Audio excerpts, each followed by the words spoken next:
Good evening, everybody. Welcome back to the Dugout Football Channel. The international break is over and the Premier League returns this weekend. And yeah, thank you, Premier League. 12:30 game at Molineux. Yes, we all know what happened last time Liverpool played at Molineux last season, and obviously my esteemed guests would be very, very happy, especially. But as you are coming into the chat, please do remember to hit the like button. Do remember to hit that subscribe button if you are new to the channel, and also if you are also new to Sweet and Sour Soccer, it is in the description. Please go and check them out as well. But Scott, thank you very much for agreeing to come on. How are you, mate? Yeah, mate, I'm all good. I'm same as you, really. Looking forward to getting back to some form of Premier League football. I think both of our clubs really probably haven't started the season as we perhaps hoped, but are maybe now a bit more rejuvenated with what happened in the last few days of the transfer window. And I'm sure both sets of clubs are just really looking forward to seeing basically what the new signings can provide and what they can bring to both clubs. Especially as you guys, you want to get back in those premium European spots. You've got 5 places available to do that as well. And, very much for us, we just want to rid the nonsense of as potentially going down. Absolutely, absolutely, indeed. But yeah, we will get into it. Hello, Jordan Hyman. Just noticed you came into the chat there as well. Let's just say that your season, well, it started with your manager leaving. Julen Lopetegui obviously had let's just say in the kindest words, a disagreement. I think with the board and obviously parted company. Gary O Neill has come in as well. How have you found your season so far? I mean, 3 points at the moment. I mean, obviously you beat Everton. I think everyone seems to beat Everton at this moment in time. Yeah. I mean, you had a narrow defeat against Manchester United where you shouldn't have lost, if I'm being honest. You were beaten very, very heavily by Brighton at home by 4-1. And then just before the international break, they're 3-2 against Crystal Palace. So how would you sum up your season so far? It's a weird one, isn't it, though? Because as you say, we lost Lopetegui.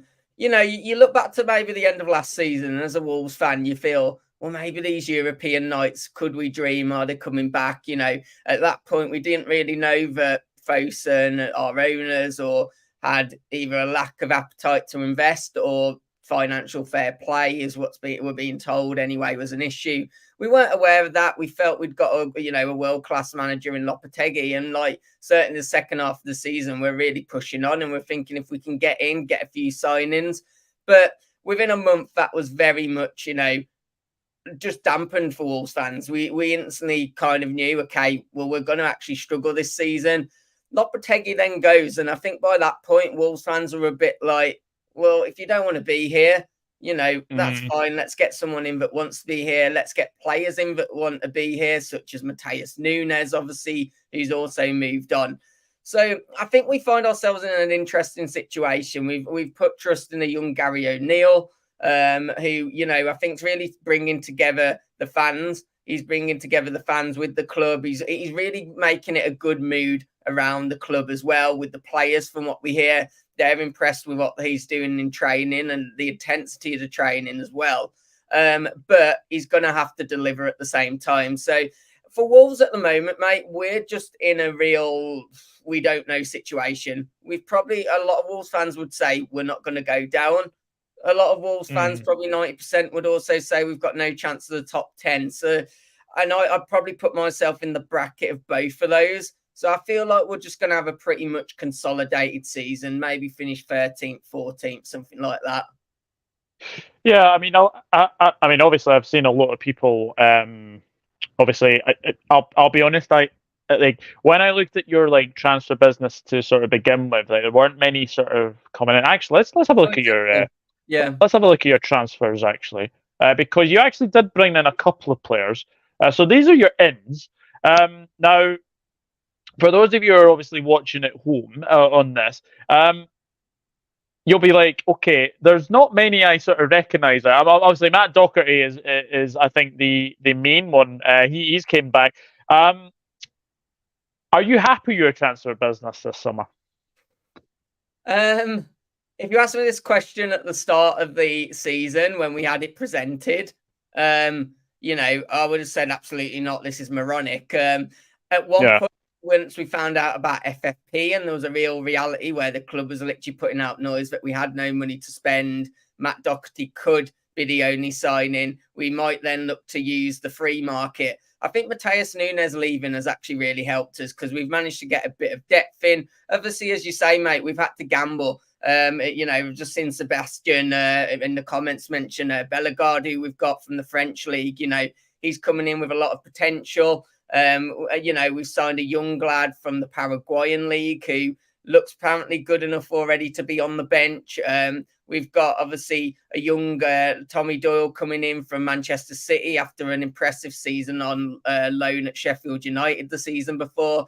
And of course, we've got ourselves a fourth centre back. So we definitely now have the squad depth, but there's obviously a huge question around, well, what's the quality going to provide? And I always say in some ways as well, we've signed 2 strikers. Fabio Silva's returned from loan, and Sasha Kalajdzic has also returned from a really long 1 season out ACL. And, even at the moment, he's not fully fit. He can give us about 20 minutes. But as we've seen in the game against Everton, at the moment, he looks like he could be a really good player and an important player for us when he returns from injury. So it's a real mixed bag, to be honest, Doug, at the moment. I usually like to give straight to the point answers of whether I'm happy, whether I'm not.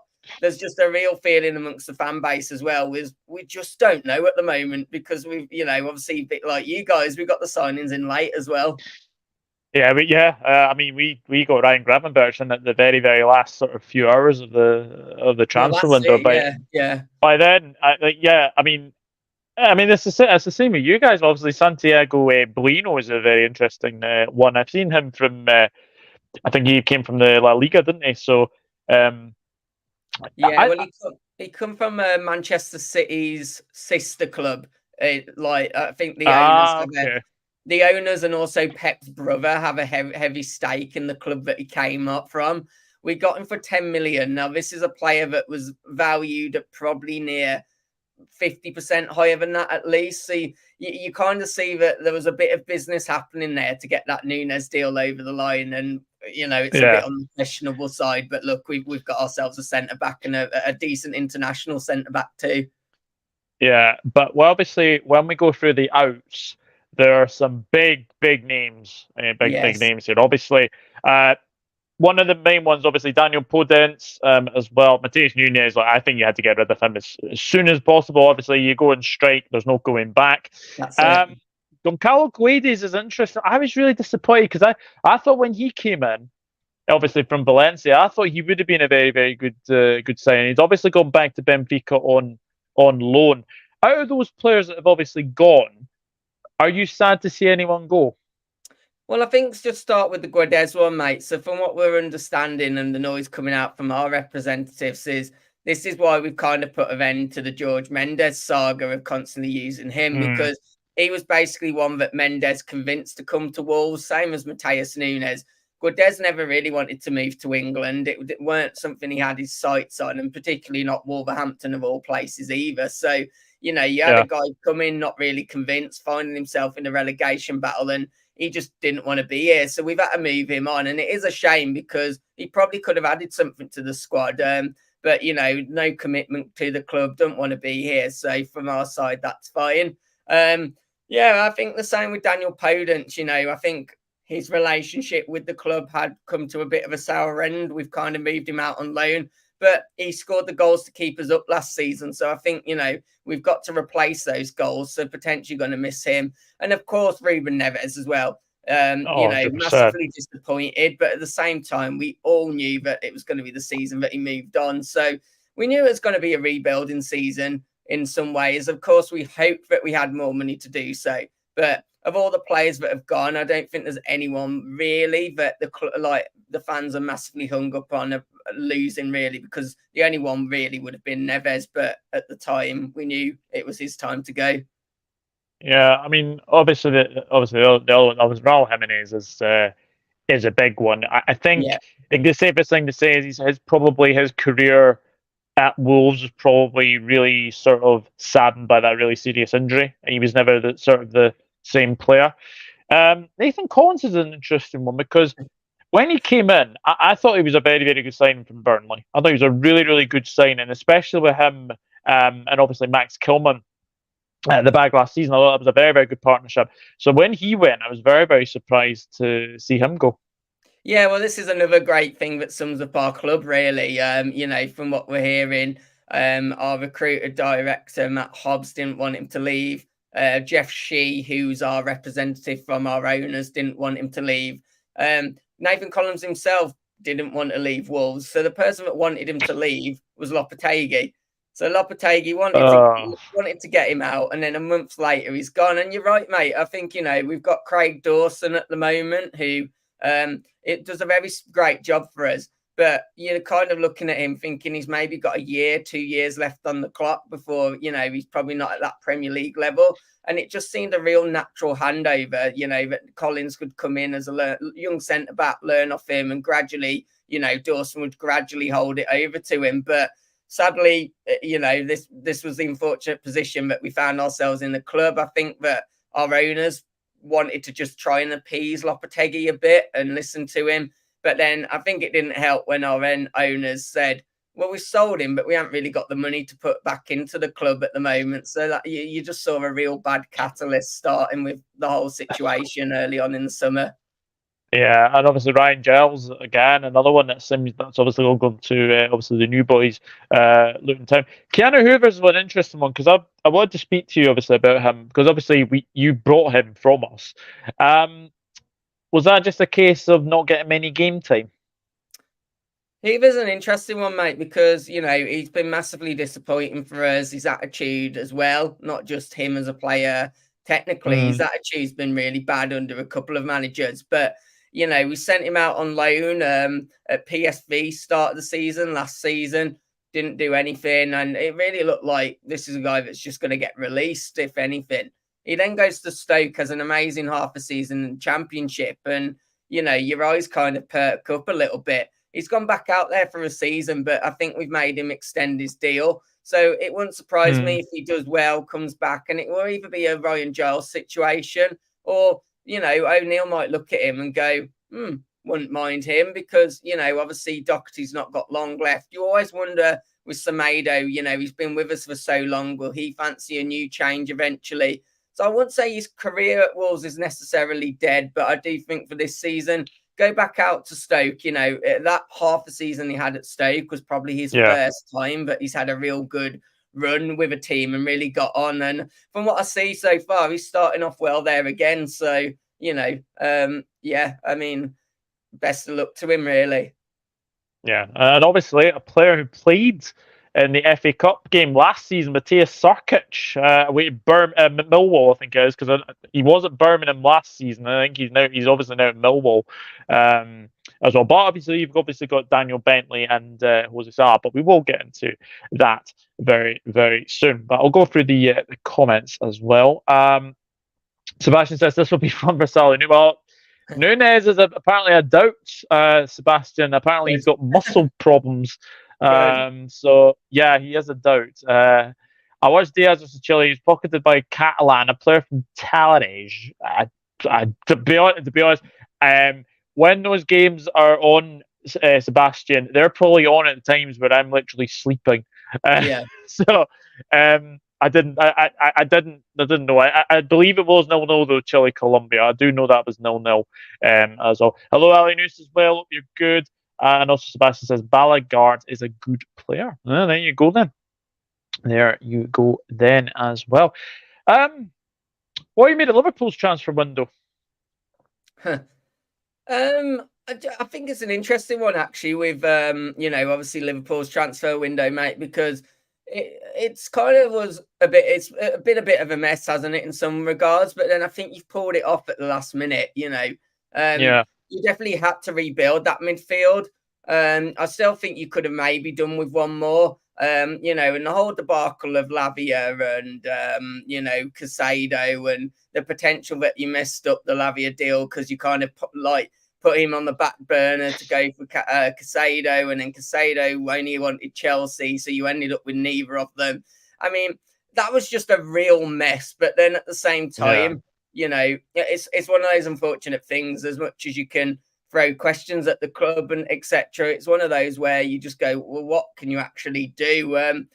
The one thing I did find interesting, though, Doug, I do have to say, is the rumours that were coming out about, the fact that Liverpool didn't really want to press on with a 100 million move in January time for Bellingham, but then you were happy to chuck over 100 mil for Casado. Right? It makes me a little worried about the recruitment, but then, you kind of, Liverpool towards the end of the window went back to the roots. You think about the good players that you've had recently.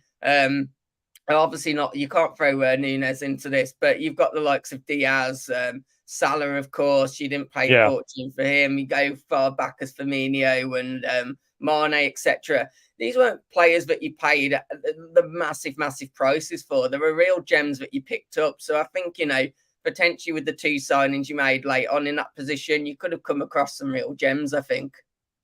I actually agree with that. I think we needed to go back to a stage where we weren't really sort of overpaying for players. And I get why we didn't pay for Bellingham. I do get why we didn't pay the money for Bellingham. Quite simply, he wanted to go to Real Madrid. I think that was documented highly about that. But no, I think the players we brought in, obviously McAllister, fantastic player from Brighton. I think he's excellent signing. Dominik Szoboszlai, who I think is one of the ones to watch at the weekend. I think he's been excellent signing so far for us. Wataru Endo, who seems to have had a wee good international break with Japan, 4-1 against Germany. Played a key role in that game as well. And then obviously the other one is Ryan Gravenberch, who looks like potentially could be his debut on Saturday, because he'll be fresh as well. He actually stayed on Merseyside. It's nice to see old toffee face Koeman putting his toys out the pram. Basically complaining about Gravenberch.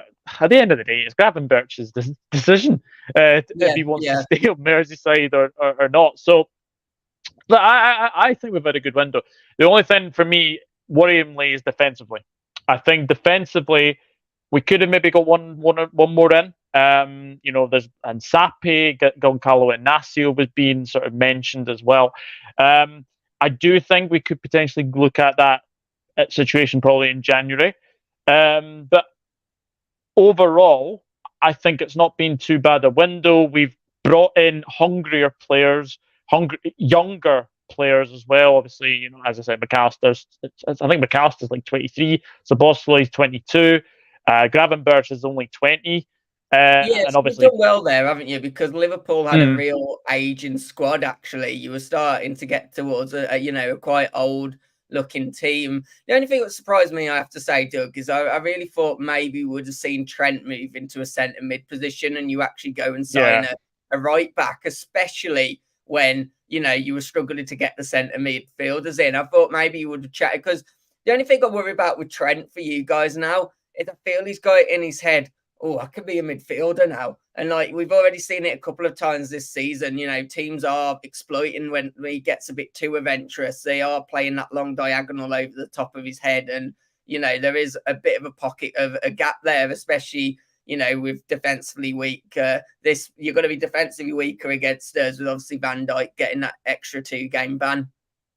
Yeah, 100%. And the other thing as well, which really surprises me, with he's a doubt as well, Trent. I don't know if there's been anything on him, but apparently I was actually checking FPL for injury updates, and apparently Trent is about 50-50. Okay. So he could make it, he could not make it. If he's no fit, then don't risk him. Then, obviously have Joe Gomez at right back, and then I think Konate might be back. There's been a few rumours about him potentially being back. Have Konate and Matip. I know that is not ideal for Liverpool supporters for to have Konate and Matip at the back, but needs must as well. Or you could play. I mean, we brought him for to be DM, but Wataru Endo can actually play centre back and left back as well. So there is Gomez is fit, Gomez just really out of favour, is he now? Well, him and Matip actually put in a very good performance against Villa. The last game, I think both of them were very, very good. Gomez especially, I thought was excellent. So fingers crossed that obviously if Trent's fit, then Trent's obviously going to be playing right back, and then I think it'll probably be the two centre backs that play against Aston Villa. But I used to say Zane's put a very good, interesting point in. Hello, Zane. Hope you're well. I know you meant Gary O'Neill. Will know what to do. He done it in the Vitality against us last season. Yes, Gary O'Neill has actually beaten Liverpool already in his managerial career, and the last time he actually beat Liverpool was on a 12:30 game as well.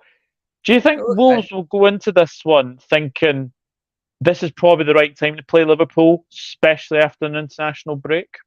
I think it maybe helps that we've at least had a couple of our new signings come, be able to stay over the international break. I think that will definitely help. And of course, Van Dijk, he isn't the monster that he once was, but when you've got him out, that's inevitably good for us as well. Yeah. It's an interesting one, actually. It's a really good point by Zane, because you do have to look back and you do think, with Gary O'Neill, you look back and he got some big results, didn't he, against the bigger clubs? And I think historically as well, that's something that Wolves have always been able to pull off. We think back to some of the big nights that we've had, big days that we've had. We've gone and beaten the big teams. In fact, where we've struggled in the past is really against those clubs that we should beat. So I don't know. To be honest, mate, I'm half confident. I'm half not. The Wolves fan base as a whole at the moment, we just don't know what to be. We don't know whether to be doom and gloom. Do we have optimism? Do we not? It's just a very, very confusing time for the whole fan base, to be honest. I can totally understand that. And it must be very, very difficult to basically decide what your expectations are, etc. So, hello, Predator Gaming. Hope you're well. Harsha, hope you're all right. Hello, John Conway as well, and hello, Geordie. Hope you're well as well. Big up Scotland Douglas as always. Garrett is in Italio. Tough game coming up. Starman isn't fit. One would go 4-4-2 with Jota and Salah up front. One doesn't like 4-4-2, but defensively it would work. Very, very interesting. We have to talk about last season because, Wolves 3, Liverpool 0. I mean, you must have been thinking at that point, this is a very, very poor Liverpool side that's played very, very poorly away from home. And it was like, literally, go for the jugular, basically go at them. And what you did very, very well, you attacked us. Do you think you might do something similar on Saturday? It's just really hard to know, isn't it? Because of the change of manager. I mean, one thing that we have been seeing with us is that what Gary O'Neill demands is he demands heavy commitment. Apparently, the training sessions are very intense. He's trying to build up that fitness. Sadly, what it does mean is we've seen people dropping off in the 60th minute or so, particularly like our midfield pairing of Lamina and Gomez. So there's a lot of different things that Gary O'Neill could do.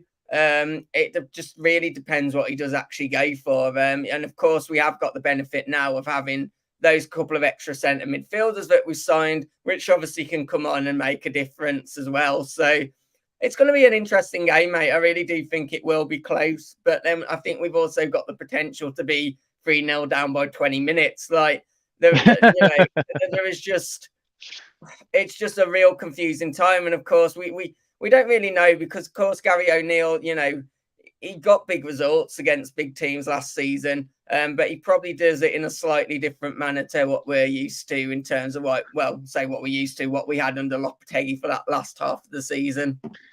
Yeah, absolutely. And again, with obviously the FA Cup game as well, like that game was amazing to watch. Obviously, we know how it ended 2-2.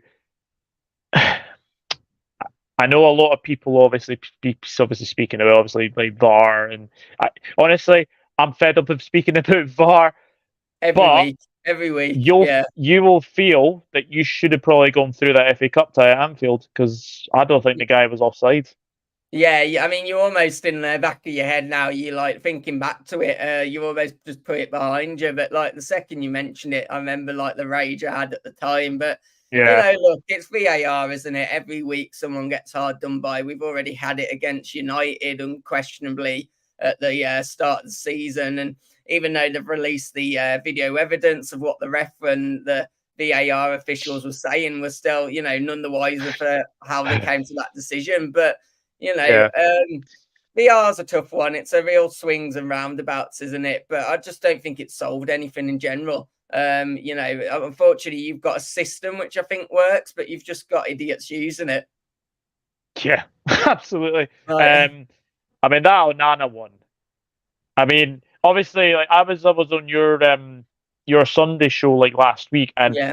we're obviously speaking obviously about like really really bad VAR decisions, but that Onana one. I mean, he's came from a long way. He's completely collided with Nathan Collins and Craig Dawson and Kalasic. Yeah. How that's not a penalty? Like, I I was actually watching the actual referee sort of footage of that. Basically, because Dawson's headed the ball, they've called it an actual normal It just seems like they're making it up every time. Yeah, it does, and it just didn't make sense because their reason, as you say, was that Doug. But if I don't know, Trent decided to just kick a random player at the weekend off the ball, they're not just going to go, "Oh, well, it was off the ball, so it doesn't matter." Like, do you know what I mean? So, which is technically what they were saying in the VAR thing, but. I mean, it's just one of them. It's really sad that every week we seem to be discussing some kind of bad VAR decision. Yeah, absolutely. And then obviously the FA Cup tie at Molineux, Harvey Elliott did actually score the winning goal. And yeah, if you watched it on BBC, you will know what happened at the start of it. And I'm not even going to mention it because somebody, no doubt, had a prank on a phone and it played a Yes, I remember silly that. noise. So we won't even go into that. But actually, the next time you actually play us, I can't believe I'm saying it. But the next time you play us after this game at Molineux is the last game of the season. Now, how Yes. many times in the last 3 or 4 seasons have Liverpool faced Wolves at Anfield? I feel we always meet in the FA Cup too. Like it is just one of them, isn't it? We and as you say, it's weird, but we've got this game so early in the season, and we don't meet again until so late in the season. Yeah. Hopefully by that point we've got nothing to play for. And maybe even yourselves, like hopefully you guys are just done top four, got or top five rather, and just got what you needed to out the season. We'll wait and see. Hi, Brian. Hope you're well. Thank you for tuning in. And there is Selhurst Soccer's link there as well. Hi, James, as well. If you're watching, I know you won't be because you'll be in bed because it is very, very late over there in Indonesia. Hello, Bigger Brian says John, and Brian said hello to John as well. Goalkeepers. Now, there has been a lot of, obviously, you've got your show later on at 8 o'clock. Obviously, go and check that out after this one. Yeah. There is a bit of a rumour going around about Wolves fans saying they would like to see Daniel Bentley potentially start this game. Is that true? Do you know what it comes down to, Doug? Basically, Jose Sarr is very inconsistent. The one game you see the save that he pulled off against Everton, and he has a really good game, but then he's really bad with his feet. He can make rash decisions, which I don't think helps the defence and their confidence at times. And he's just a really peculiar character. 1 minute he can look like a world beater, the next he just looks like a League One keeper. And I think Wolves fans change from week to week. Probably 2 weeks ago, it was very prevalent that Wolves fans wanted Jose Sarr to be replaced by Bentley, or to at least be given a go. Try something different because he's not comfortable with his feet at all. But Gary O Neill seems to have took that on, and he's been allowed to boot it up the pitch more. And he had a good game against Everton, but then he didn't have a good game in his last game. So It's hard to know. It's hard to know who should be number one. You know, and we've not honestly seen that much of Bentley. And obviously, just in general, we've not seen much of Bentley at the top level. Very good in the Championship, but of course, the Premier League's a whole different thing, isn't it? So it's hard to know. I wouldn't mind Bentley be given a crack, but I definitely wouldn't say that's the majority of Wolves fans at this time. Yeah, I mean, I was looking back at the Crystal Palace game, and I mean, funnily enough, all 5 goals came in the second half. Like you're literally watching it. It's like, oh, 0-0 half time. I just either you switch it off, or you'd be like, oh no, I'll give this a chance. And I'm really happy I did, because obviously we did see 5 goals as well. Do you feel, with the attacking prowess of obviously Matheus Cunha, who I think is a really, really good signing? I think he did really well last season on your loan spell. I think to get him on a permanent is fantastic as well. Do you think you've now got more attacking prowess to score more goals in the Premier League? I think we've got a Pedro Neto who's coming back to his best. I think we've got 2 options up front. We've got a young Fabio Silva who, look, that guy one day is going to come good. I just don't know whether it's going to be at Wolves. I don't know whether he'll go away to another league and one day return to the Premier League. But mark my words, one day, people will keep writing him off. One day, you know, he's still only 21 years old. One day he's going to be a top striker. I just don't know whether he's ready to be a top striker yet. But, you know, he's had a really good international break. He had 2 goals, 2 assists in his last game for the Portugal under-21s. We've got Sasa Kalajdzic, who obviously, you know, he might be 6'7", and people will look at him and think he's a big guy that can header, but he can hold up the ball. He can do well. He's not fully fit yet, recovering from his ACL, but you know, he can give us 20 minutes. Hwang's come back looking really good under Gary O Neill. Cunha, he's a bit stop and start. Cunha, he'll have a real unreal game like he did against Man United, and I'd say since the Man United game, he's probably gone missing quite a bit. But, you know, we've got other options now. We've got Doyle that could possibly come in. We've got Bellegarde, who can obviously either play out on the wing or attacking position as well. So I think there's some hope, Doug. But, you know, we have really got to solve our issue of not scoring. And I'm not fully convinced at the moment that we've fully done that. But time will tell. Time will tell.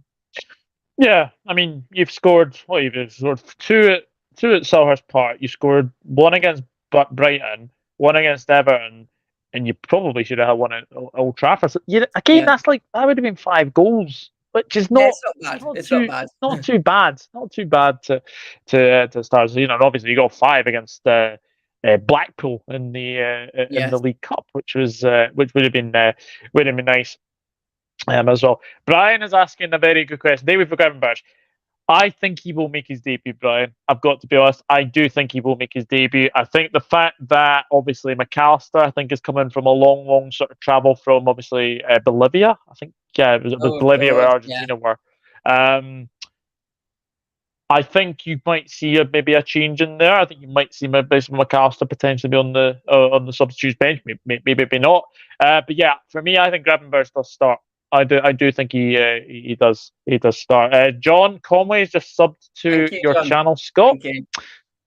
So there we go. McAllister and Szoboszlai have been excellent right from the off, no problems. Yeah, 100%, 100% as well. But yeah, Liverpool 10 points from 12 games, which is a very, very good sort of first return. Yes, I know people will probably say yes, should have been probably beaten by Chelsea, so it could potentially have been sort of 9 from 12. But you've got so far 10 from 12. I don't know why. I thought you hadn't started the season that well. You're doing well. Yeah.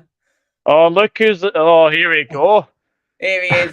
Neil. It must be loving life at the moment. Hello, Neil.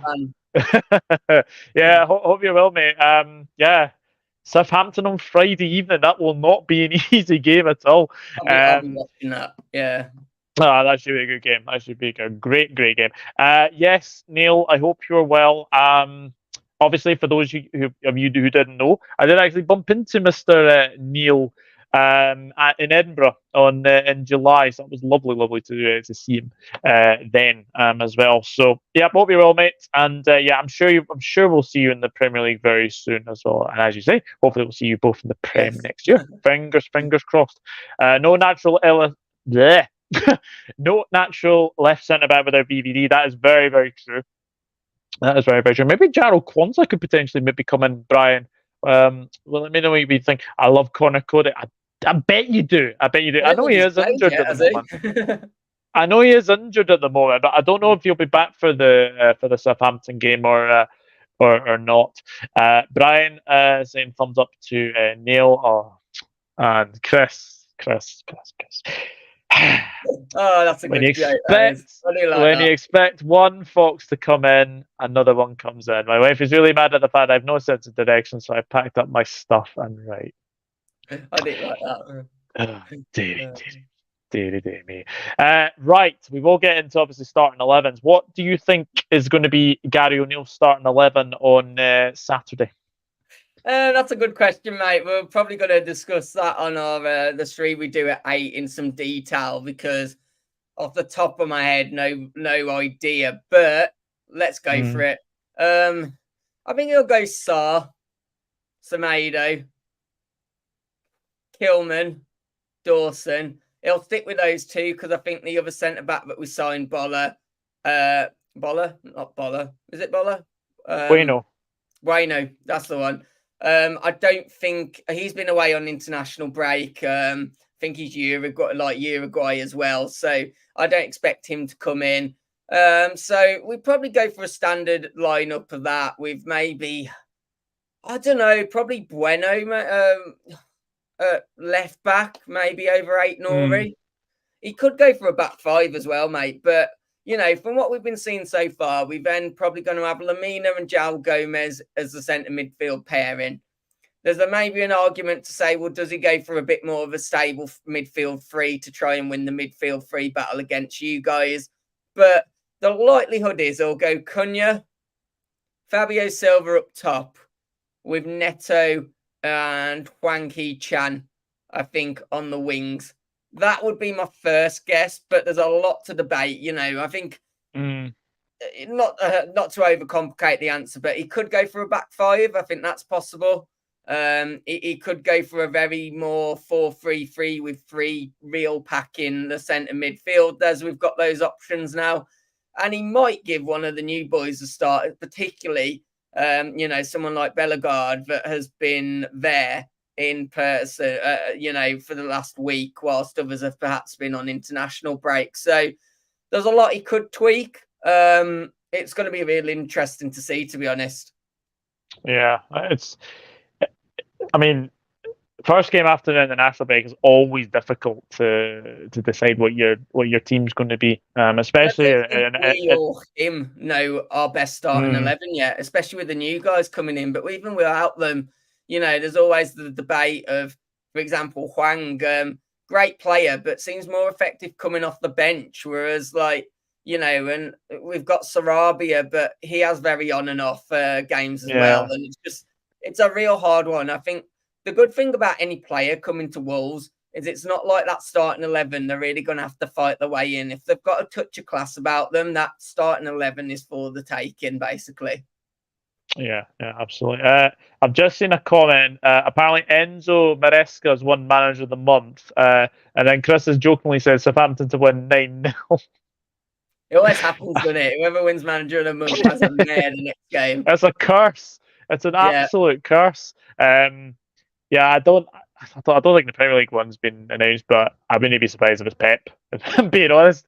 Anyway else it could be, mate, to be fair. No, absolutely not. 12 from 12, definitely not. Zane, I absolutely hate 12:30 kickoffs. I absolutely hate them, especially after an international break. I'm never confident going into a 12:30 game, because basically if you lose that, it ruins your whole weekend, or if you lose a Friday night game, it ruins your whole weekend. So it's funny as a Wolves fan at the moment. I have a slightly different mentality of get it done and out the way, and then I could actually go and enjoy my weekend in some ways. That's really it describes where we are as a club. for the first time ever, I'm actually like, there's other stuff I'm doing after the game. So I'm like, I can get home for about 3:30 and I can have a real good afternoon. Like for once, I'm quite happy about the 12:30 because it's not going to ruin my whole day. Maybe that just shows where we are. Absolutely. Nielsen hated Brian. Those quotes in the Dutch press about VVD were a bit much. Yeah, that captain. I mean, VVD's got a name. That captain. Shocking. Absolutely shocking. What did you say? Yeah, something about actually. Let me see if I can actually get on it because the name ran away from me, but I did actually see this VVD thing. Dutch press. What was it? What was it? I can't remember what it was now, but I'll find it now. I'll find it in a wee minute. But it was something along the lines of, that captain can't do what he used to do, or something along those lines. Let me see if I can find it because there was someone called let me see, VVD Dutch. Just I'll see if I can find it. What's this? Koeman. Oh no, I'm not even reading that. So is he basically referencing Van Dijk and saying he's not up to what he used to be? Yeah, something along those lines. Without anger in the chat, though, do you think there's any truth in that? Because I spoke to even a couple of Liverpool fans this season, and I do feel that maybe Virgil is starting to get over the hill. I think he's maybe got 1 or 2 more years left in him. At Liverpool, I think the fact that Jurgen Klopp's given him the sort of the benefit of the doubt, especially to make him captain, I think is another thing. But yeah, I just think some of the things that have been said recently, I think is quite ludicrous. To be honest, I hate Chris. Why don't give up? I'm joking. There is Beyond the 90s YouTube link as well. Geordie has got a waving emoji, I think that is. Infamous manager, my bad. Yeah, that the Foxes are out tonight. They certainly are. Zanas are a cup game. Well, not until the 27th, I think. I think it's the 27th. Guy's gone for his team. Okay, here we go. Alisson Gomez. Kwanzaa Konate. Oh, Kwanzaa, interesting. Konate Robertson, Szoboszlai, Gravenberch, McAllister, Diaz, Nunes if fit, Salah. If Nunes isn't fit, Gary, who would you put in, Gakpo or Jota? I think you've said earlier actually 4-4-2 was Jota and Salah.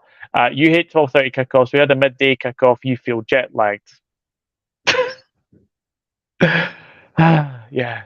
Yeah, Coventry, wasn't it, mate? Coventry. Hope Everton are keeping our place warm. Yeah, they're about to be taken over by 7-7, something 777 that's got in it. And apparently they were Standard Liège's owners, and apparently there is protests about their ownership there. So yeah, Everton. If you think you're happy with getting these owners, I'd be think again. I don't know if it matters anyway with their FFP struggles, but that's a whole other story.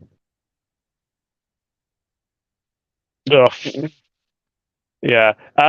Neil's asked an interesting question. What's your thought on Podence going on loan to Olympiacos? Seemed like a strange one to me.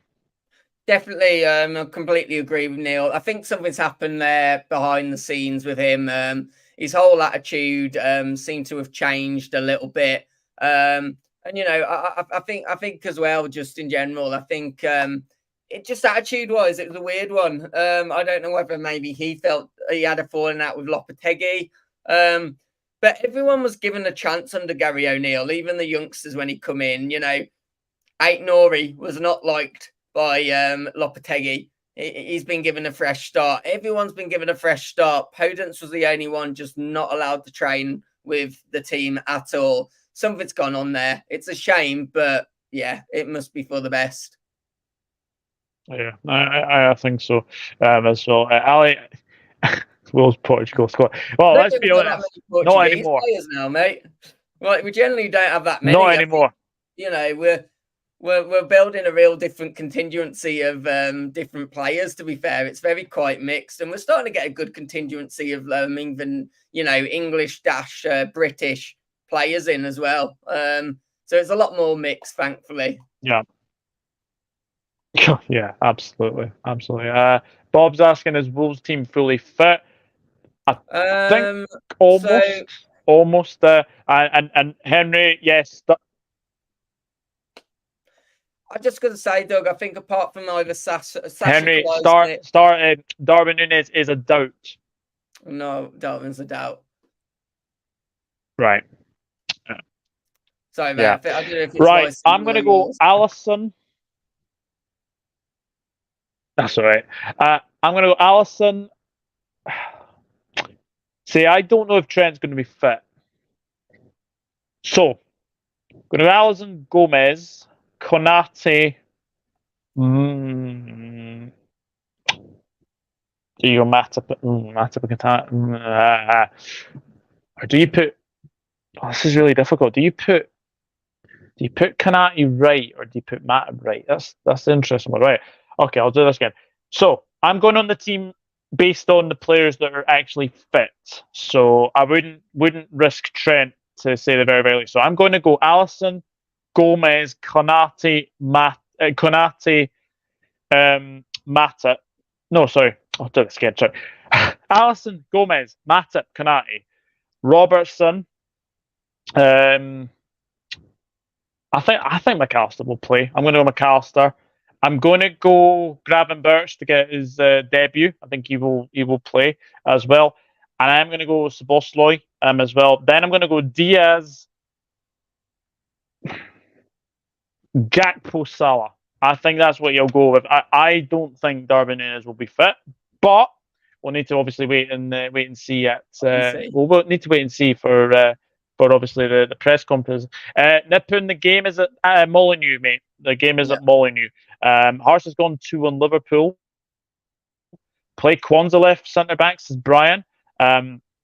What happened to that left wing back who was linked with us, Scott? Can't remember his name. I presume that was Giles, who ended up at Luton. I think it was. So we've sold him on, but we have got a buy back on him.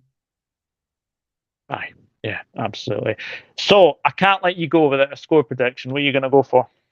Well, in my Premier League predictions that I've just done, and I'll stick with that score for the time being, I've gone 2-1. I think Liverpool will win 2-1. As I said earlier, though, mate, it could be 3-0 to Liverpool within 20 minutes, or we could pull off a shock defeat. So I've gone for a very blanket 2-1 Liverpool, but we shall see. 2-1. Well, it's got to be much better. It's got to be much better than last season. Anyway, that 3-0 was not great at all.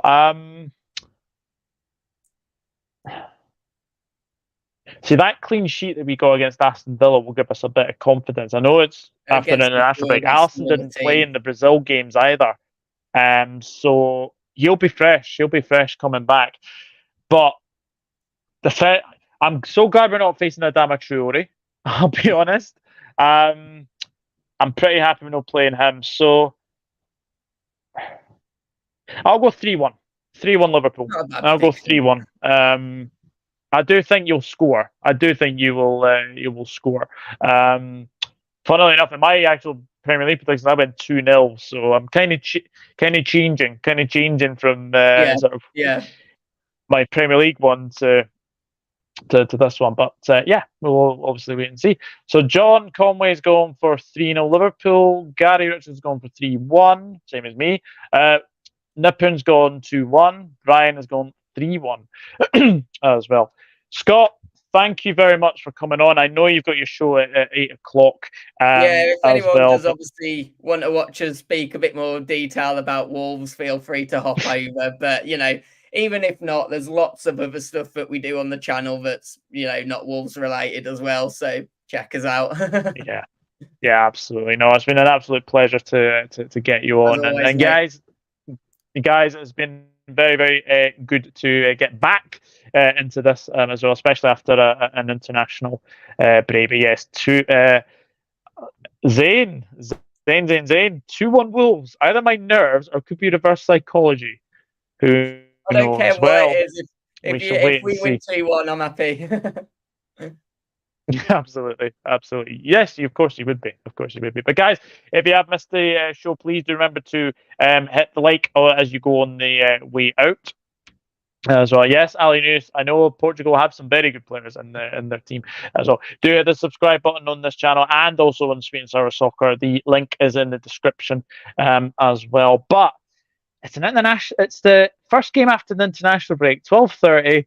Anything can Yeah. happen. Can Wolves get their first home victory of the season, or will Liverpool make it 3 wins from 3? Until then, we will see what happens on Saturday. But from myself, from my Scott, it is goodbye, and we'll see you very, Yes. very soon. Take care. Bye bye Goodbye, for all. now.